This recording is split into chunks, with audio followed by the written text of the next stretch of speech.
Hi, Sharon. This meeting is being recorded. Got it. All right. Hi, Sharon. Smile for the camera. Oh, I can't hear you, Sharon. Is your voice on? I don't think you've got your voice on. I muted the mic. I muted the mic because my baby was crying. Oh. Is he all right now? Hi, everyone. Right, so we called the Oreo team, and we, the Oreo team, went to the court to ask for our sword and our shield, that they've been raising a standing army with this United Nations and these inalienable American rights that they've been bringing into New Zealand and forcing on us in New Zealand. And we're saying that they're raising a standing army. Now, raising a standing army it doesn't actually say firearms in the law. It only says arms. And what has happened is when they created all their armies and all of this thing hundreds of years ago, they created all this, they said, if we're going to be the people that's responsible to have the guns and all the weapons, and we're going to tell the people you're not allowed to have guns and firearms and weapons, if they're going to tell you that, the way that they had to be responsible to us was to give us another set of arms. And what they gave us is legal arms. And they made a promise to us in 1688, the promise is here, that they were going to uphold these laws, that we said, we will let you take our guns, we'll let you take up that. Back in those days, they had the sickle and machetes. We said, we're going to let you take all of that, but you've got to uphold these rights and not allow your people to injure us or psychologically damage us or stop us from speaking. We said all of those things. So we set out, they had a big meeting in England in 1688. We set out what we wanted. They set out, the kings set out what they wanted, and the Pope set out what they wanted. Everybody, all of us got put into this document. Everybody got responsibilities here. Everybody was held accountable in the 1688 Bill of Rights. Not only you. See, all these laws that they're creating make only you accountable. But this 1688 makes the Queen accountable. And unfortunately, Parliament has taken it to mean that they're not accountable. They think that this is only for the Queen. And this is what's wrong in our Anglo or all of our countries. This is what's wrong, is because they think that only the Queen has got to be responsible for this, but it says it right here that Parliament have to be responsible. And this is the promise. I'll read the promise for you, Sharon. This is the promise that they said, the limitation of the Crown. They said that they will prevent all questions and divisions in this realm by reason of any pretended titles of the Crown, and for preserving a certainty in the succession thereof, and in and upon which unity, peace, tranquility, and safety of this nation doth under God wholly exist. Now, there are many directions in here about how they have to do that. But one of the biggest things that they have to protect is our Protestant rights. We're big on the Protestant rights, aren't we, Sharon? Yes, and you might say to yourself, well, why not have Jewish rights that are on the top? Or why not have Islamic rights that are on the top? Or why not have Catholic rights that are on the top? The reason is because each of those used to burn people alive. When you were born into either one of those three religions you were born into. And anybody that was not born into that came under Protestant. You came under the Protestant group. And immediately upon your birth, since you came under the Protestant group, you were automatically a slave on the moment that you were born. And the only ones that were protected because their groups had each of their laws were those three religions. And so one day in 1688, they came up and they said, you know what, we're going to have a set of rights for the Protestants as well. And what is the difference between the Protestants' rights? Why do the Protestants get their rights to be on the top? Because the Jewish rights, the Catholic rights, and the Islamic rights, they've got penalties of decapitation, burning people at the stake, burying people alive, torturous activities. They've got all those things stopping you from speaking, because any of those three, speaking against them was a crime, and it was punishable by having your tongue cut out. Many things. But one of the biggest things they used to do was burn people alive. They used to have burning ceremonies, those three religions, where they would get all the people that had spoken against them and burn them at the stake. And so this is what was going on. Now, the Protestant rights, the only difference between Protestant right and their right is that Protestant does not have any activities in it that provides any kind of injury to anyone. And so that's why even Muslims can enjoy Protestant right. They can still be Muslim, but they can be protected from the violent activities that are within their religion. If they want to use their Protestant right, they can still use it. Unfortunately, for the Protestant right, you have to recognize kind of a different God, I think. So it's up to their choice if they want to or not. Nobody's saying they can't. But it's up to their choice. But the thing about being a Protestant or a Jew or an Islamist or a Catholicist people is everyone should be allowed to choose which lane they want to stand in. And so they can all stand in that lane, but me and Sharon and the Oreo group, we call the Oreo group, we're all standing in the Protestant right, and we believe that it's about time that we started voicing our Protestant rights. And so we went to the court because it's in here that that part of the Parliament's responsibility is to promote our Protestant right, okay? And we've said that they're not doing that, and so therefore they're not upholding the oath. Now, we took these people to court. We took here Andrew Little, is it Sharon? Yeah, Andrew Little. Yeah, yep. Andrew Little. And then we took Ashley Bloomfield. Ashley Bloomfield. Yeah, Ashley Bloomfield. She's the top one. Chris Farfoy and Jacinda Ardern. And one of the things that we have said about them is that they're not upholding the oath. And how are they not upholding the oath? Is they're not upholding the Protestant law that says that they should promote our Protestants' rights. Now, one of the very important things that we have under our Protestant right is, I'm going to tell everybody here, we've got this thing called the 1908 declarations, okay? Declarations that we're allowed to have. Now, see if I can get it up on the screen here, Sharon. So I think they can still see me there, but I'll try and get it up on the screen here. It's called the, if I can find, 1908.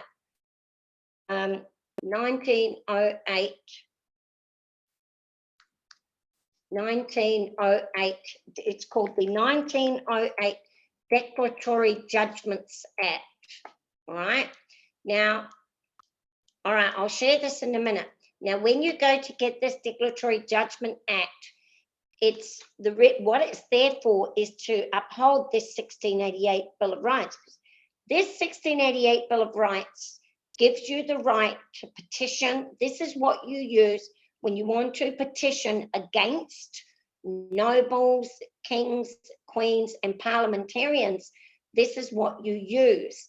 They come under a different law to what we do because they're protected by their parliamentary and their sovereignty, and they should be protected. They have to be protected because people will attack them verbally, physically, and they have to be more protected than the average people. But in saying that, they also are accountable. We're accountable and they're accountable, and part of their accountability is to make sure that they protect these are called indubitable rights. Indubitable rights does not have, it's not race-based, it's not religious-based. anybody can claim their indubitable right. You're all entitled to. Some people don't like to claim because they want to see down on some of the maraes.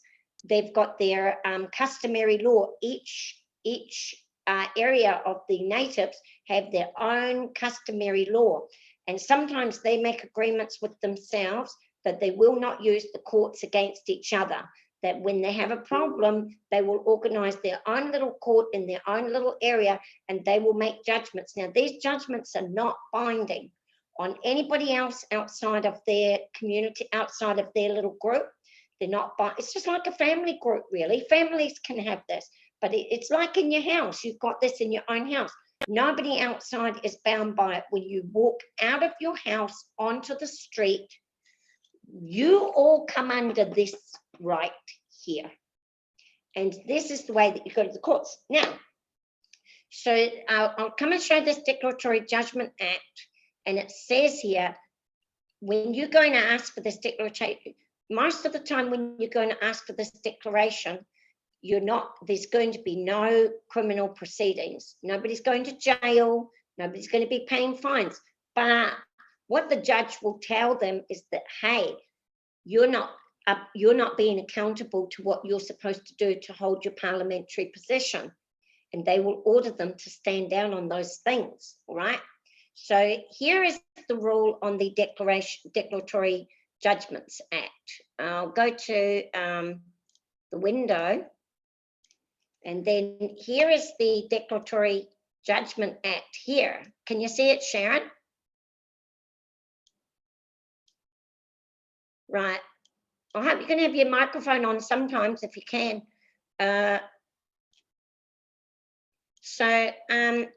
For comments. So this is called your Declaratory Judgments Act of 1908. And if you go and have a look in there, it's a very, very strict document. It's very strict on how the courts must proceed. No action or proceeding in the High Court shall be open to objection on the ground that merely a declaratory judgment order is sought thereby, and the said court may make binding declarations of right, whether there is any consequential relief or claimed or not. A binding declaration of right, although it is in law, I'm not sure what is the penalty if government officers don't follow it, but I think that the penalty is that they lose their job. That's the penalty. It's not a criminal action. It's only a declaration of your right. And so when they're not, now here's what it says about people that are trying to go to the courts to demand that their rights be asserted, all right? Here's what it says: where any person has done or desires to do any act, the validity, legality, or effect of which depends on the construction or validity of any statute or any regulation made by the Governor General in council under statutory authority, or any bylaw made by a local authority, or any deed or will or document of title, or any agreement made or evidence, it's really strong, made or evidence by writing, or any memorandum or any articles of association of any company or any body corporate, or any instrument prescribing the powers of any company or any body corporate, where, and then so that's listing all the people that have to obey this,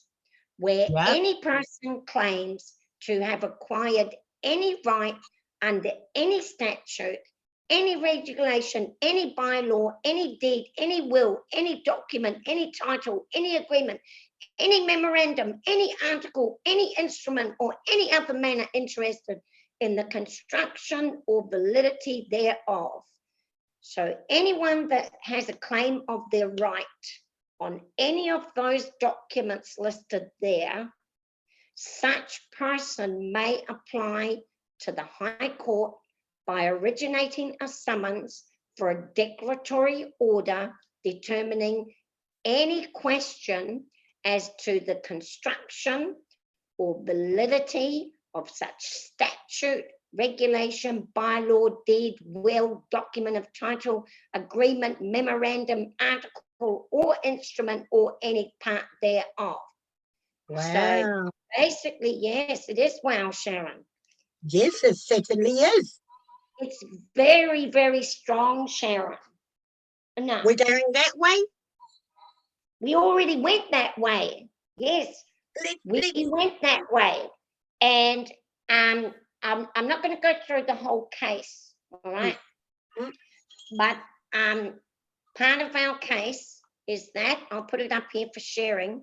I'm allowed to share now because the court case is done, all right? Yes. The court case is done. So we, in a memorandum, our main focus of problem is in the Human Rights Act, Section 5, subsection 2, KII, says that New Zealand will be bound by any international instrument for all times to come. And we're saying that that's against my right. They're not allowed to bind you to any law that's not written yet. Because they're basically binding you to laws that aren't written yet. They're binding your future children to laws. Well, what if they come up with well, if you speak against us, we're going to cut your tongue out. Yeah. If you speak against us, we're going to sew your lips up with, we're going to staple your lips together. And according to that law, you have to follow it. It's repugnant. So this is the main law that but we actually had several laws. We had many, many things that we were going after. Yeah. And what we were asking for was one whole declaration of right to affirm that these rights continue to exist and are the supreme law.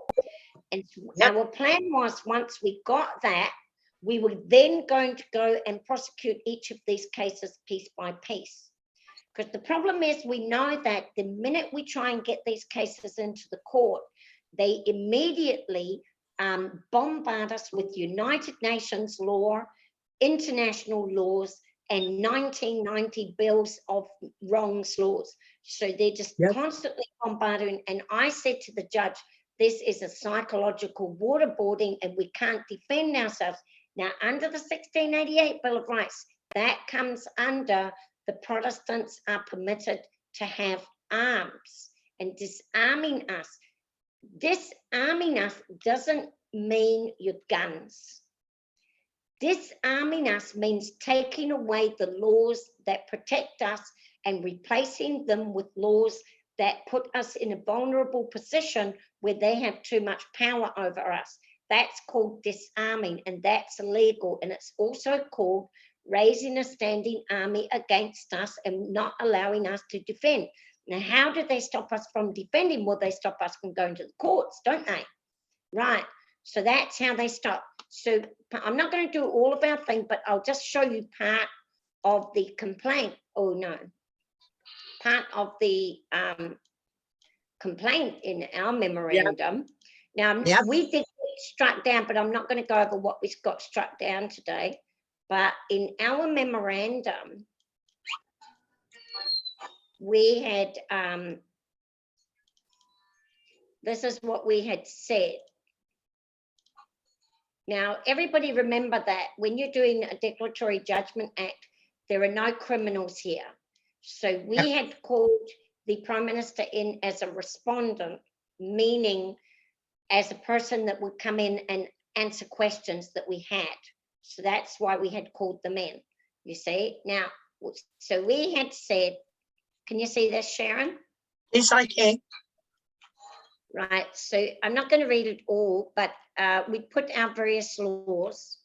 But we had put our causes, so we'd put all our causes here, but I'm just going to read our final statement.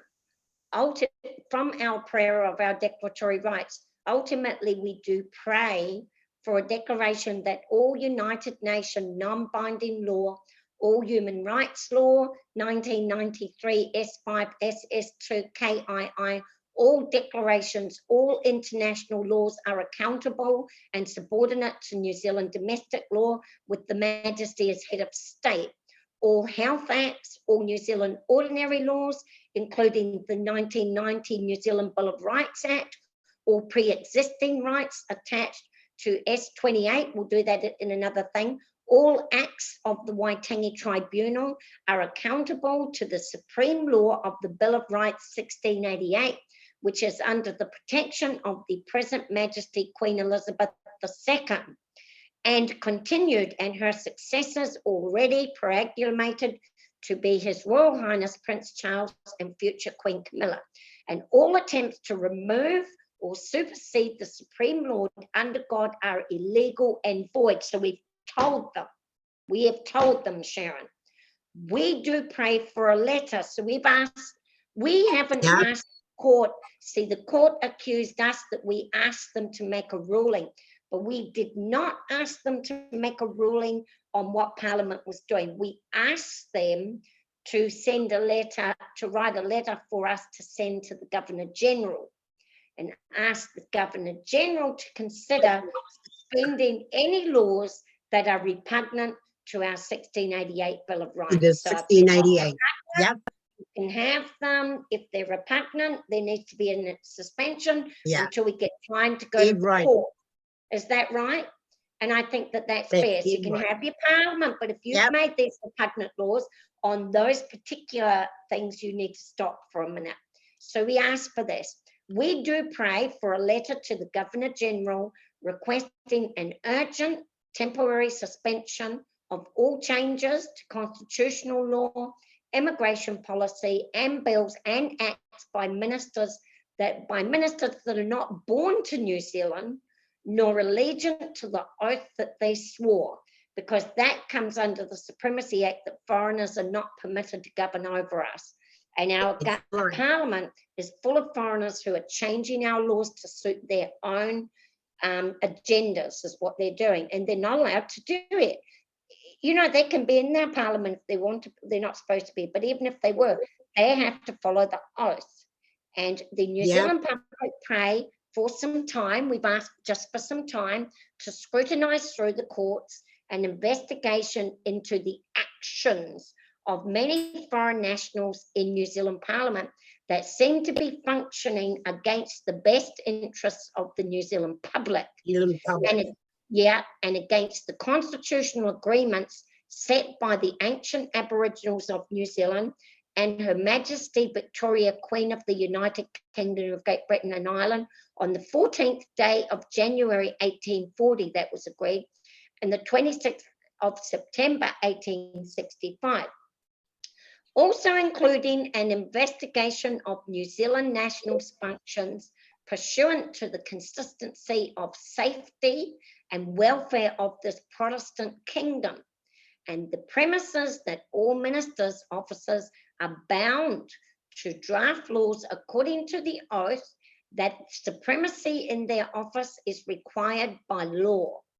Strict scrutiny must be conducted to affirm that all ministers and officers are deemed to be functioning within the boundaries preserved to the people, not by the people, preserved to the people by William and Mary and their successors, so help me God.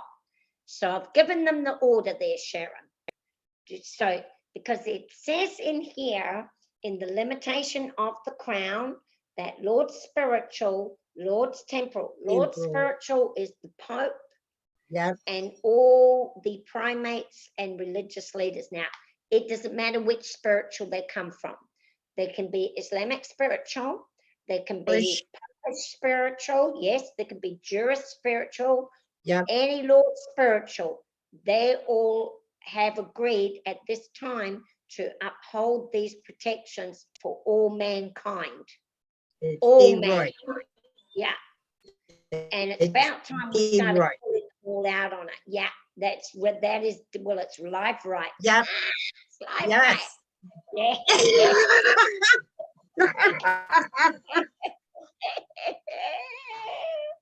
It's life right, isn't it, Sharon?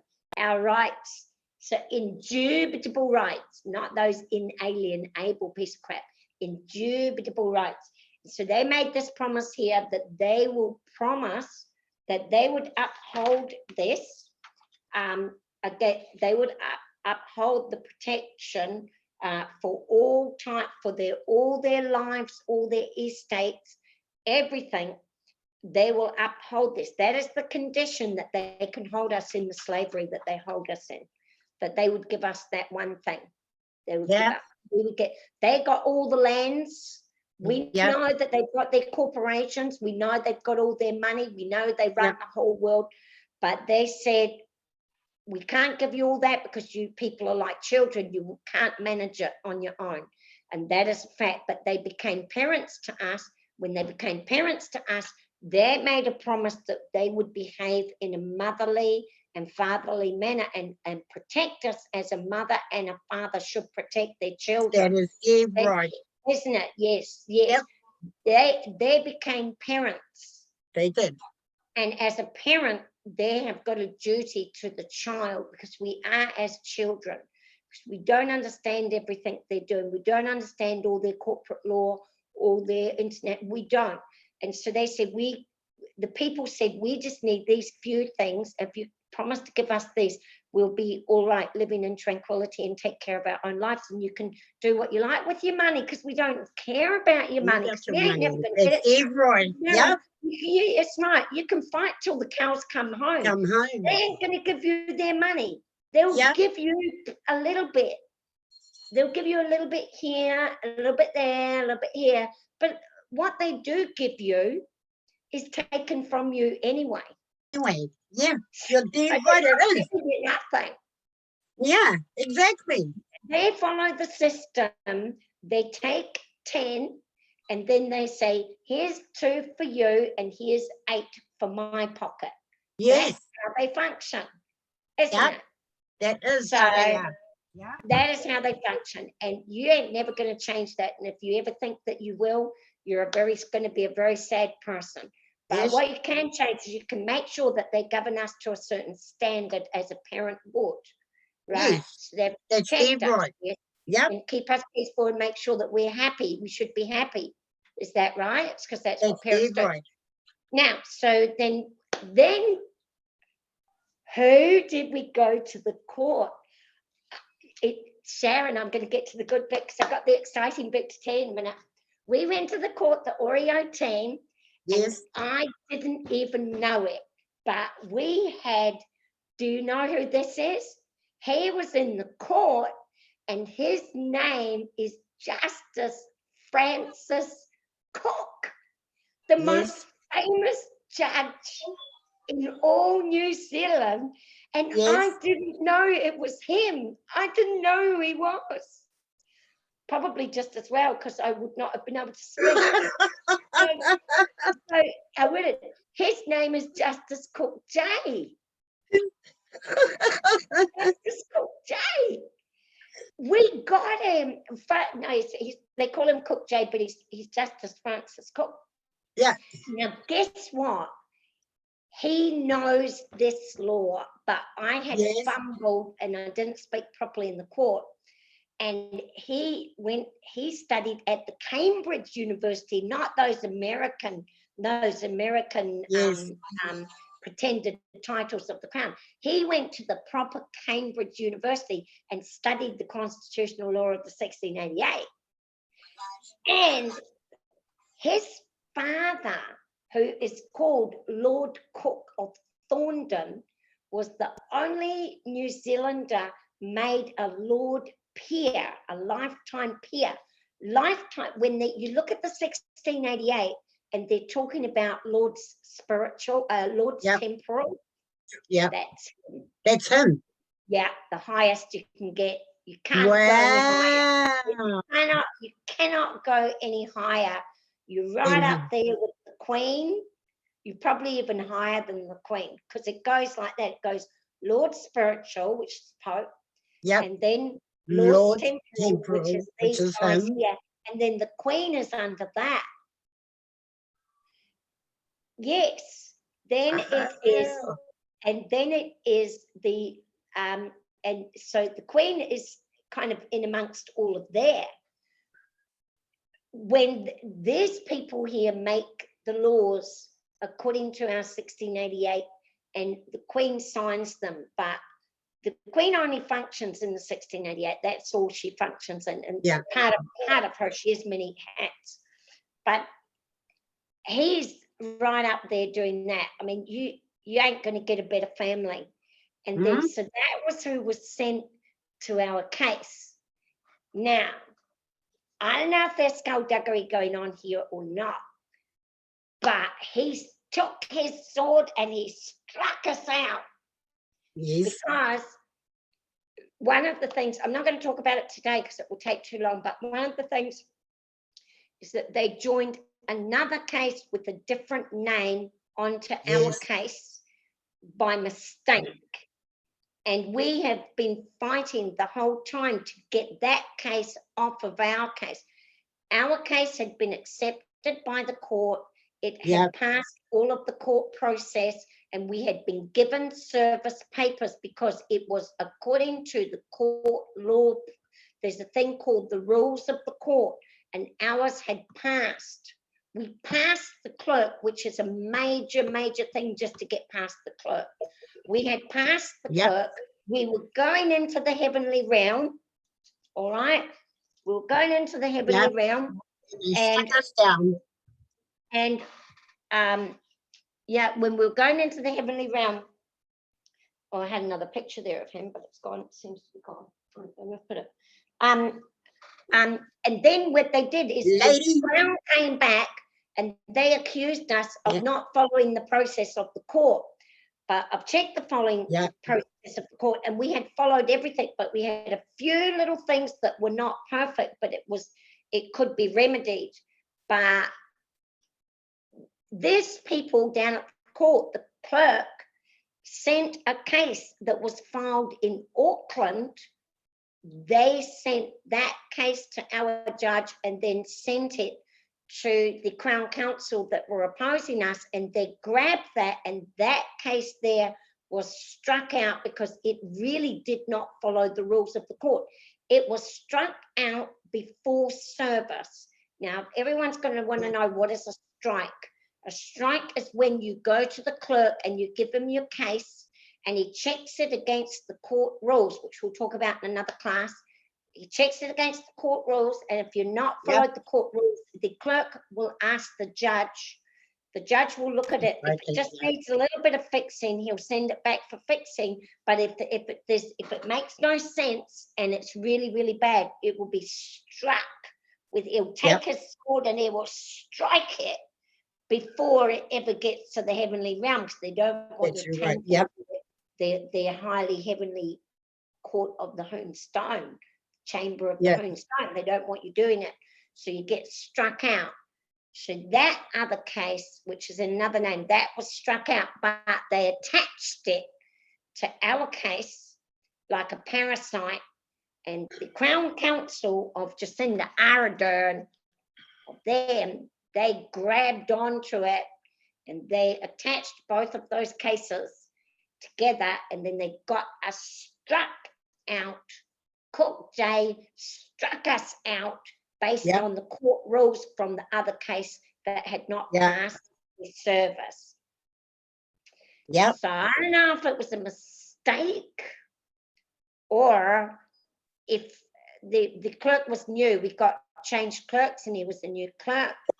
We got them changed twice, Kate. Three times. Sasha. Sasha. Moody. We had Sasha, then we had Moody, then we had Raphael, and then that other one was in Auckland. We got 3 times. All right, 3 times. 3 times, Sharon.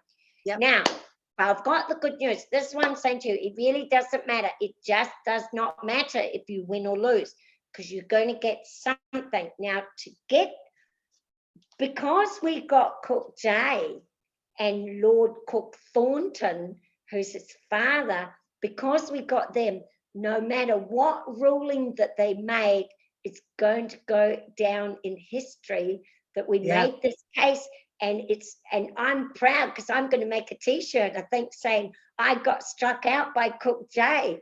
So yeah. Because if you're going to get struck out, you want to get struck out by Cooke J, and I'll show you why. Now, Cooke J, I'm not going to tell you all his ruling, but I'll show you a bit of his ruling.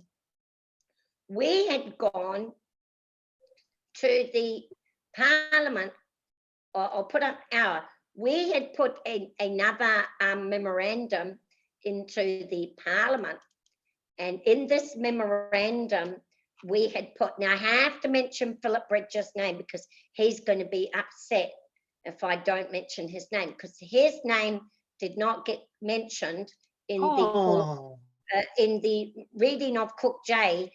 Nobody's name got mentioned because they're not really allowed to. But but we had put in a list of grievances of the things that there were many grievances, but some of the things that we had said that they're not governing us in peace, tranquility, and safety. And we said that throwing all these laws at us at one time was tantamount to psychological waterboarding.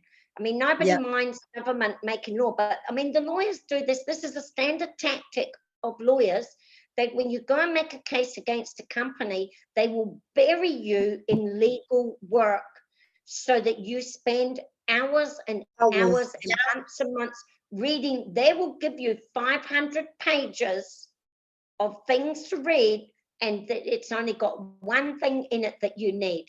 One thing that they've used, and this is called it's a standard practice of the court, but for a parliament to use that tactic against the people, that's against the 1688 Bill of Rights, because they're not ruling in tranquility and unity and safety and peace. They're not.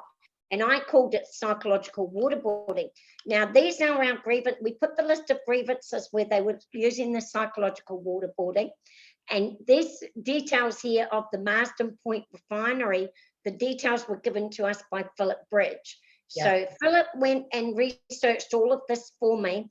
And at the last minute, we had decided to remove it. We decided that if we put in just a few important grievances, that we've got a better chance than putting all of these in. And we realized in regards to the Marsden Point, we didn't understand the finances and everything. So we never would have been able to battle it. So we decided that we had to take it out. But however, Justice Cooke decided to put it back. Yes, that's right. Yeah. He did. So we had the Marsden Point refinery. We said that the government is charging ahead, instituting United Nations declarations, universal rights, international laws, human rights in the S5, that New Zealand will be bound to any international instrument with no public consultation. And I said it's contrary to our indubitable rights and the supremacy and the non-obstance made void. We said the three waters gives the government complete control over the people's assets. We said they had pure. Judith Collins had accused the Parliament of working together for 2 years in secret to create pure, and now they're shoving it on the people and demanding for people to insert it. It's all over Willie Jackson's website, and he's already using it, and it's not even in law, but it's like they're writing the laws. They spend 3 years writing the laws, and when the law has been completed, they shove it on the public, and they give the public 2 or 3 weeks or maybe a couple of months to think about it, and then they pass it into law. But there's nothing wrong with doing that. But when they do that with 10, 15, 20 different laws at the same time, you're not able to manage it. You really can't. That is an abuse of Parliament, in my opinion. That is a serious abuse of Parliament. And it's called psychological waterboarding of the people, or it's called disarming the people. It's disarming them of their legal arms, because they can't fight you anymore. Is that right, Sharon? Yeah, right. That's right, Kate. Yeah, that is right. And then the 50% Maori Parliament, Yeah, I don't think you need, don't say dead right, 'cause I don't want to be dead right. I want to be live right, Sharon. I know. I know. You don't want me to be dead, do you? No, not at all. No, say live right, live right. Live right. With the Protestants, live rights. Yeah, live rights for the Protestants. Right, there you go, Sharon. And it says 50% Maori Parliament, the complete closure of the health system, the health department, dividing it up to people according to their race, where they take, I'm not going to go into all of these, the establishment of 2 Mormon temples, which is, this is the one that you're interested in, Sharon. They're establishing 2 Mormon temples, which is endangering the safety of the Protestant religion. They've got one coming to Auckland, one coming to Wellington, in a very small country like New Zealand. And there's already one in Hamilton. There's already one in Hamilton. So that's 3 in the North Island. And not only that, they are bringing in, they're giving visas to people that have got a letter from the church to say that they're good people. You have to have a letter from their church to say that you're a good person to get your visa. And how do you get a letter from the church? Well, you're a good person that's paying your tithes. And if you're paying your tithes, that means when you get your visa, you're going to come to New Zealand, you're going to get a high-paying job, and you're going to pay tithes to the 3 Mormon churches that you're going to be attending. This is nothing more than a scam, isn't it? And that's against our Protestant right, isn't it, Sharon? And then teaching, I'll leave that bit out. The farmers' lands are taken in the significant natural area, and that's forfeiture of person with no conviction. Including Maori trust lands, Kate? Including, I mean, all the land that they've given back to you is going back to United Nations. Going to go under that, because you're under those Indigenous United Nations. Right.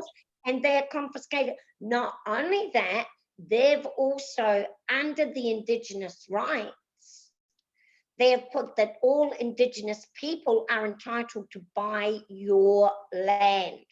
Now, currently, your land under the Queen is forbidden to be bought by anyone because it's pure title. Very few people. Hang on, Kate. There's no such things as Indigenous or natives. They are refugees now. Who's the Indigenous people? You've been tagged on, and now you've become refugees, and because they tagged you on all the refugees. They're calling the refugees Indigenous to your country, and they're calling you refugees because you're in their refugee laws. And under those laws, everybody gets what entitlement to your land. Presently, even the Anglo people, even the Queen, nobody is entitled to touch your pure title land.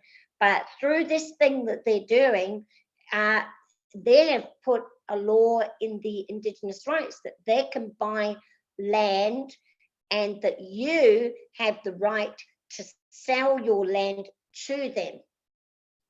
And then they've divided your groups into singular groups. And then of those, you don't know what your top people are doing, and they can sell it right out from under you, or they probably already have. Yeah. I would say so too. That's right. So that's why we want to protect our Protestant rights, because they're not allowed to do that under the Protestant rights. So then we've said that is a disarming of the... Now listen here. When I show you this next clip, they're going to say disarming of Protestants, disarming of Protestants' firearms, but I did not say that. I said they have disarmed the Protestants of their firearms, including their legal arm, because the 1688 Bill of Rights does not say firearms, it says arms. And the arms that they give us, they said, you know what, we're going to have the armies, we're going to have all the guns, the police are going to have guns, the armies are going to have guns, the queens are going to have guns, but you little people on the ground, you're all children and you shouldn't be allowed to play with guns. That's how they think it. They say, we're the adults, so we get the guns, and you're the children. And you children, since you're children and you're not allowed to have guns and firearms, we're going to give you arms of law to protect your lands and protect your right to speak against us and all of those things. So I call that, so that's your legal arm. So I said disarming the Protestants of their firearms, including their legal arm, and they're doing it by making regular daily changes of the law midway through court submissions. They're changing the law every single day. It's changing, changing, throwing at you all these laws, and you can't function anymore in your legal capacity. And so that's what I was meaning. And then I said they put in the Terrorism Act with Terrorism Act with many universal nation edicts, which is repugnant to the supremacy right, because in the Terrorism Act is full of United Nations laws, just full of it. And then I've said the sustainable things of the more United Nations, and then a thing called LexisNexis. And a thing called LexisNexis. Now, it's going to come up something funny here. LexisNexis is that the American law company bought out the English law company.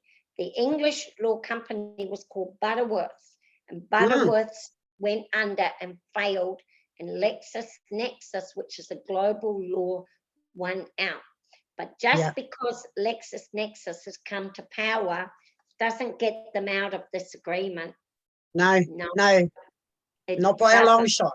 No. Even if they knock down the Queen, it doesn't matter, because it tells us that we can replace the Queen, we can replace Parliament. They have to uphold this forever. This is a forever document. They don't want you to know that. 1688 Indubitable Right, and this says that they can't. So Lexis has been trying to get you all to accept inalienable right, and inalienable right removes your protections of your lands, removes your protections that stops foreigners from governing you. And in the American inalienable right, they've got, if you are friendly with any country that they are at war with, you have committed treason to America. You can go to prison for your entire life. And the only thing that stops them from doing that is this. And if it's wrong, they can put you. So you don't want to go under those American laws. It's going to be very bad. You can go under their stupid corporation, let them have their money, let them do all of that, but don't let them take away your right, because that involves your lands. And your person who you are. Live right, Sharon, live right. Live right. All right.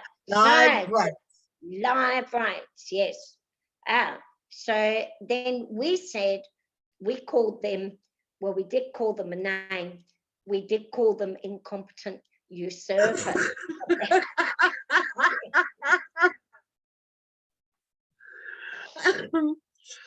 Well, they told us we were unintelligible and they couldn't understand. They did. They told us we were unintelligible and that we couldn't understand, but I've since found out that under the court rules, unintelligible is one of the things. But service people at the court, the clerk and the judge originally had seen it as being intelligible. And then it was up to them. They did not strike. They're supposed to strike. They are supposed to strike before the service. That's when they strike, not after. Right. Live right. That's live right. That is live right. They are supposed to strike before service. But we'd already passed all the criteria. So then they reneged on it. Yes. They did. They reneged on it. And that's why we're appealing, because they reneged. But anyway, even if we lose the appeal, because we don't know who's going to get the appeal, but what I will tell you this, any judgment by Justice Cooke is going to get in the news. So I'll show you Justice Cooke's. So in Justice Cooke's ruling, which is going to be very exciting, because Sharon, I'm going to show you after this ruling, I'm going to show you, because we got in the news, we're famous, Sharon. Wow. So any ruling that is made by Justice Cooke is going to get you famous. And Justice Cooke, I'm proud to say I am Kate Floss, and I got struck out by justice. Which is a good thing, obviously. And then because of that, and we were lucky enough that he put in all of our grievances. Look, he put in. Yeah, it did. He said that we said that they are we have argued that it was government initiatives were being introduced in a way that amounted to psychological waterboarding. Yes. And he's put in the Marsden Point, the United Nations, the Three Waters, and then he just put certain allegations by Judith Collins, and he left out He Puapua, unfortunately. But I think he might have put it down here. 50% unelected parliament, the changes to the health system, and dividing us up by race. And the two Mormon temples endangering the safety of the Protestants. We didn't even have that. We didn't even have that written like that. No, but he couldn't put everything. But he put... Yeah, but still, that it was something that he had rewritten, and then he added more on.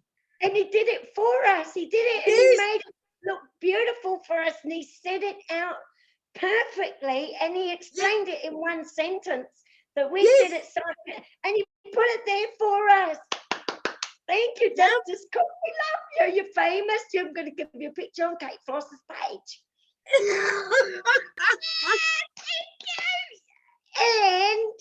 And he put the farmland and the strict regulation of the natural resources and the disarming of the Protestants. Of their firearms, he only put firearms, but he didn't put arms, which was legal arms.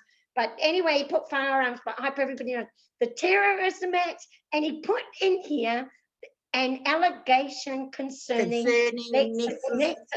Now, this is very, very, very important, because guess what? Now comes the funny part, Sharon. Ours was struck out, and since it's struck out, you don't get your case in the court. But because we had the famous Justice Cooke, it went into a little law review thing. Yeah. Wow! I'm going to show you, Sharon. And you're going to be saying, oh my gosh, we're famous. So, where are you? There you are. Right, so I'm going to show you, Sharon, and wait till, Sharon, you're going to laugh because we've been talking about the Protestants, and wait till you see what he put. It's going to be cool, Sharon. Going to be so happy. These are our live rights, Sharon. Live rights. So you can go here. So you can go here, Sharon, and here, and all you do is Google Sextus verse Ardern, which makes it famous for a start, because we've got Jacinda Ardern as Sextus verse Ardern, right? Yeah. And then we've got Justice Cooke, or Cooke J, they call him, because he's famous. And you go to this, it says here, the lower case is strictly obiter, and this is like a law journal thing, I think. And it's because it hasn't been released in public. So, and then you go down here and they do, can you see it? They do all these law reviews. And then we are way down here. Yeah. And here it says, Justice Cooke, in striking out Ms. Sextus, which is me, Ms. Sextus claim in Sextus verse Ardern. Wow. Cooke J recorded the claim as including complaints about the Marsden Point refinery, the government's three waters, certain allegations made by Judith Collins, but look what we got, Sharon. The establishment of 2 Mormon temples, which was endangering the safety of the Protestant religion. Boom, boom. Wow. Live rights, Kate, live rights. Live rights, Sharon, live rights. And then the disarming of the Protestants of their firearms, and here's the funny bit, an allegation concerning LexisNexis, and then he makes a joke. He says, oh no, it didn't say what the LexisNexis thing was. And he says, I know. I'm disappointed too.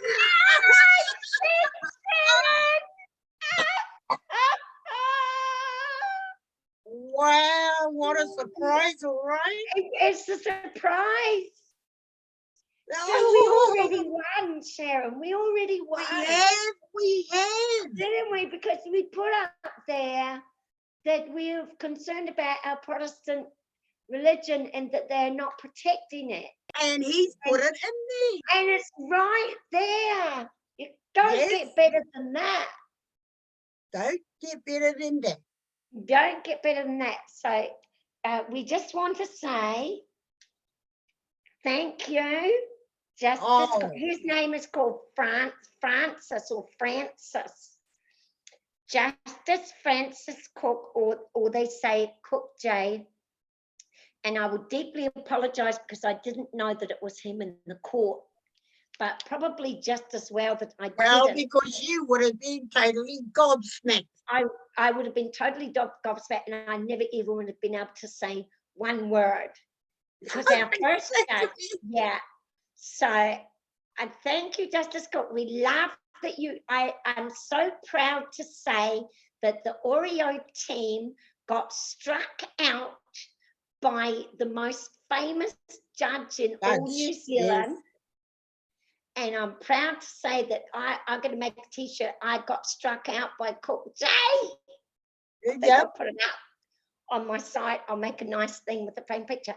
And then we want to say thank you, Lord Cooke, for giving us Justice Cooke, or Francis Cooke, who is his son. And so thank you. The whole family are all judges and lawyers and all that. They're all very famous. And so Cambridge. Thank you for teaching your son in the English law and the Indubitable Right. And he knew straight away what I was doing.